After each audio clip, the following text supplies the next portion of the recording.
Welcome to एवनीसियो judiciary.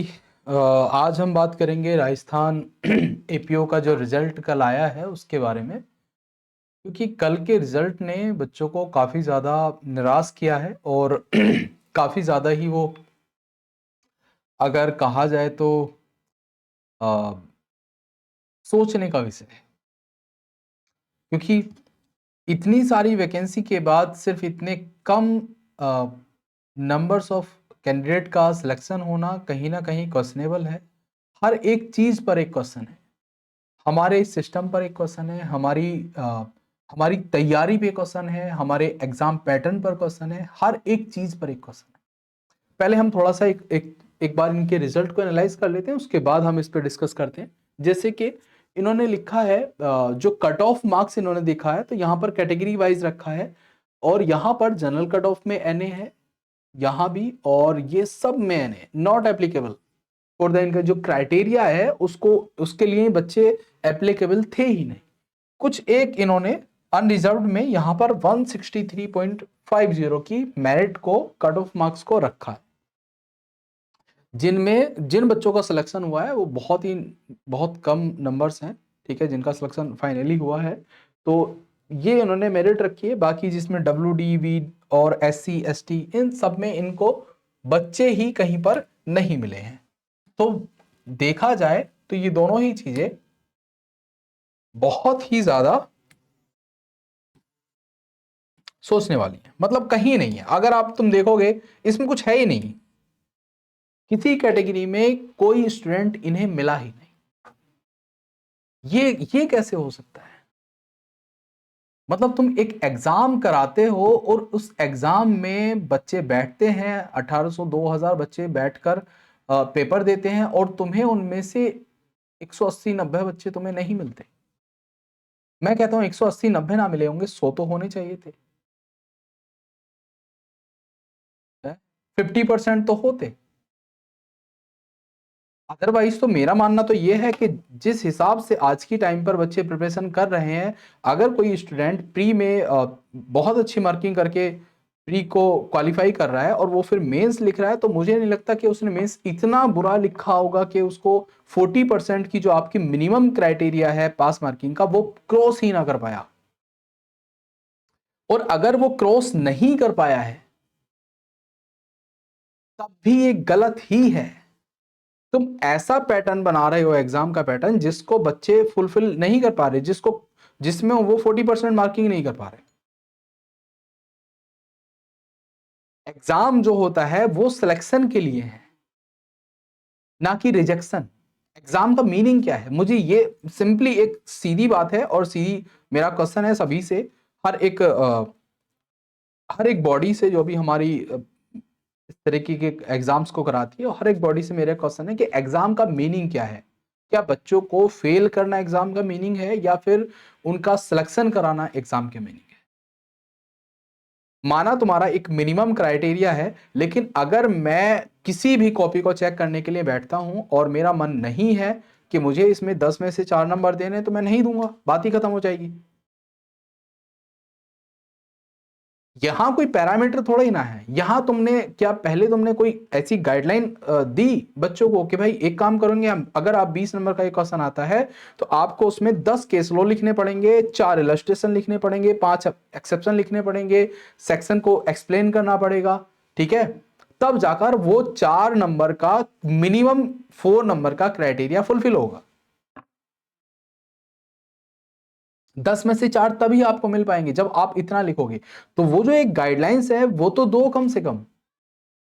एक student अपनी तरफ से अपना 100% देकर आ रहा है, और उसके बाद वो आकर कह रहा है कि उसके 40% मार्क्स नहीं आए। मैं कहता हूं कट ऑफ में वो ना जाते, एक कट ऑफ हम रख देते और उस कट ऑफ को बच्चे पार ना कर पाते, ये मैं मान लेता। लेकिन बच्चे 40% ही पार नहीं कर पाए, ये मानना थोड़ा सा मुश्किल हो जाता है, और इस पैटर्न को सुधारने की जरूरत है। कोचिंग्स वालों को भी, या फिर मैं कहूंगा जो बच्चे प्रिपरेशन कर रहे हैं उनको भी जरूरत है कि अगर कमीशन तुम्हें नहीं ले रहा तो तुम्हारी तैयारी में लूप होल्स हैं। तुमने उस लेवल पे तैयारी नहीं की जिस लेवल पर किसी स्टूडेंट का सिलेक्शन होता है। अब ये मत कहना कि वहां किसी का सिलेक्शन नहीं हुआ। देखो मैं कहता हूं 4 का 10 12 15 17 बच्चों का जितनों का हुआ है ना, ऐसा तो है नहीं कि हुआ नहीं है। उन्होंने भी कुछ ऐसा लिखा ही होगा ना जिसकी वजह से सिलेक्शन हुआ।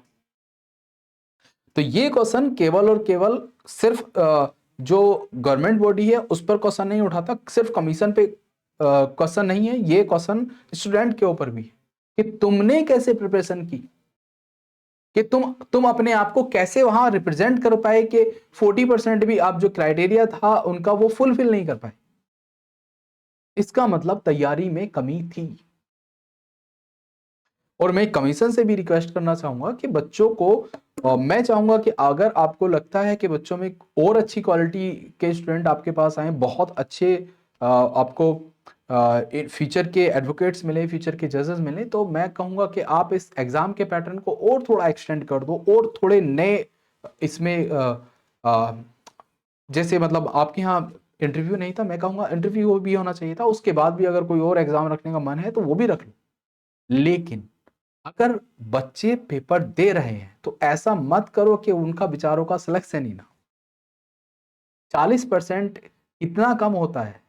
या फिर मैं कहूंगा कि आप एक काम कर सकते हैं, हम एक काम कर सकते हैं सीधे से, अगर हमें लगता है कि एक स्टूडेंट के लिए 40% लाने के लिए कुछ एक नया पैटर्न यूज होना चाहिए और उस पर हमें काम करना चाहिए, तो हम सीधे सीधे काम कर सकते हैं कि वहां पर हम बच्चों को ये बता दें कि देखो एक कोई क्वेश्चन होगा, जो अगर 20 नंबर का कोई क्वेश्चन आता है, 20 मार्क्स का कोई क्वेश्चन है, तो आपको उसमें 5 केस लॉ देने होंगे। ठीक है, जो सेक्शन है वो सेक्शन लिखने पड़ेंगे, 2 4 5 सेक्शन, जो भी 4 5 सेक्शन है वो सेक्शन तुम्हें एक्सप्लेन करने पड़ेंगे। साथ में अगर उसके एक्सेप्शन है तो एक्सेप्शन हमें देने पड़ेंगे, एक्सप्लेनेशन है तो एक्सप्लेनेशन, इलस्ट्रेशन है तो इलस्ट्रेशन, 2 2 3 3। ठीक है, मतलब इलस्ट्रेशन भी तुम्हें 3 देने होंगे या 4 देने होंगे, कुछ तो बताओ कि अगर आप 3 इलस्ट्रेशन देते हो, 5 केस लॉ लिखते हो, एक्सेप्शन भी लिखोगे, एक्सप्लेनेशन भी लिखोगे सारे, तो आपका जो मिनिमम वेटेज है 4 मार्क्स का वो पूरा हो जाएगा। तो बच्चा जब वो तैयारी करेगा, जब वो पेपर लिखेगा, तो उसे याद रहेगा कि अगर मैंने 5 केस लॉ नहीं लिखे तो मुझे 4 नंबर नहीं मिलेंगे। हाँ, ये मैं कह सकता हूं कि वहां पर जब पूछा गया था ना, लास्ट टाइम जब मैंने पेपर देखा था राजस्थान एपीओ का, तभी मैंने कहा था कि उन्होंने पूछा था हर बार सुप्रीम कोर्ट के जो नवीनतम मामले हैं उनके निर्णय के आधार पर आंसर राइटिंग करनी है। तो ये बहुत इंपॉर्टेंट था। मैं ये मानता हूं कि अगर किसी बच्चे के नंबर कम आए हैं या ज्यादातर बच्चे जो बाहर हुए हैं, उसका पहला ग्राउंड सी ये होगा कि ज्यादातर स्टूडेंट्स ने वहां पर लेटेस्ट जजमेंट को कोट नहीं किया होगा, जो और सुप्रीम कोर्ट की जो लेटेस्ट जजमेंट है उनको नहीं किया होगा। क्यों? क्योंकि उन्होंने स्पेसिफिक तौर पर पूछा था। ये बर्डन, देखो ये एक तरीके का बर्डन है जो तुम किसी दूसरे के ऊपर डाल सकते हो। ठीक है, और दूसरी है ये ड्यूटी जो तुम अपने ऊपर डाल सकते हो। तो स्टूडेंट के ऊपर ड्यूटी है कि वो अपने एग्जाम लिखने के तरीके को मॉडिफाई करें, एग्जाम में जो लास्ट टाइम क्वेश्चन पूछे गए हैं उनको फिर से देखें, फिर से उन पर एक बार खुद को एनालाइज करें कि कहां पर गलती हुई होगी। ठीक है, और मैं कमीशन से भी रिक्वेस्ट करूंगा कि इस तरीके के पेपर ना बनाए जाए जिससे कि बच्चों का सिलेक्शन ही ना हो। एग्जाम का जो मीनिंग है वो है सिलेक्शन, ना कि रिजेक्शन। अगर सिर्फ रिजेक्शन ही होता रहेगा 4 5 साल 10 साल तक, फिर कोई कुछ नहीं बचेगा। और सिर्फ एक एग्जाम होल लाइफ डिसाइड नहीं कर सकता किसी भी स्टूडेंट के क्रिएटिव होने की, किसी भी स्टूडेंट के लेबोरियस होने की।